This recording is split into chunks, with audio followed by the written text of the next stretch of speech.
Hi friends, சிங்கப்பெண்ணே serial இன்னைக்கோட எபிசோடோட promo பற்றி பார்க்கலாம். ஸ்கிப் பண்ணாமல் கடைசி வரைக்கும் பாருங்கள்.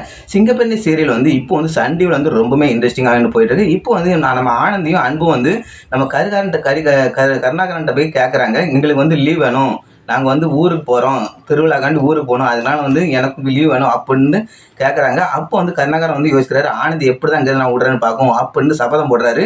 ஆனந்தி கண்டிப்பாக வந்து லீவே கொடுக்க மாட்டேன் அப்படின்னு நினைக்கிறாரு. அதேமாரி வந்து மகேஷ் ஒரு பக்கம் வந்து அவங்க ஊரில் வந்து சொந்தக்காரங்க வந்து ஃபோன் பண்ணி கூப்பிட்றாங்க, நீ வந்து ஆனந்தி கூட கிளம்பி வா, நம்ம ஊரில் திருவிழா இருக்குது, அதனால் வந்து நீ வா அப்படின்னு சொன்ன உடனே மித்ராட்ட போய் வந்து நம்ம மகேஷ் போய் சொல்கிறாரு, நான் வந்து ஊருக்கு போகிறேன், வீட்டிலேருந்து கூப்பிட்ருக்காங்க, அதனால் ஆனந்தி கூட வந்து ஊருக்கு வான்னு சொல்லியிருக்காங்க, அதனால் வந்து நான் போகிறேன் அப்படின்னு மித்ராட்ட சொல்கிறாங்க. ஆனால் மித்ரா வந்து ரொம்பவே கோவப்படுறாங்க.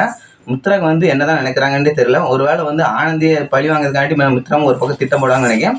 அதே மாதிரி வந்து மித்ராவும் வந்து அந்த திருவிழாவுக்கு வந்து கலந்து கொள்ள நினைக்கிறேன். அங்கே போய் வந்து அந்த ஊரில் உள்ள நம்ம ஆனந்தியை பழி வாங்கணும்னு நினைக்கிறாங்களா, அந்த ஆண்களோட சேர்ந்து வந்து மித்ரா வந்து அரவிந்த் எல்லாருமே சேர்ந்து வந்து ஒரு வேலையை வந்து நம்ம ஆனந்தியை பழி வாங்க திட்டம் போடுவாங்கன்னு நினைக்கிறேன். அங்கே வந்து ஒரு பெரிய ஃபைட் சீனே இருக்குன்னு தான் நினைக்கிறேன். அதனால வந்து அன்பு மகேஷ்லாம் போகிறாரு. அங்கே வந்து எப்படியும் வந்து நம்ம அன்பு வந்து ஆனந்தியை காப்பாற்றி அதுக்கப்புறம் வந்து ரொம்பவே வந்து ரொமான்டிக் மூட்லாம் போய் எல்லாம் வந்து கல்யாணம் வரைக்கும் போனாலும் போவோம் தான் நினைக்கிறேன் இந்த திருவிழா வந்து. இதை பற்றி நீங்கள் எனக்கு கீழே கமெண்ட் பண்ணுங்கள். பிடிச்சிருந்தா லைக் பண்ணுங்கள். Bye friends.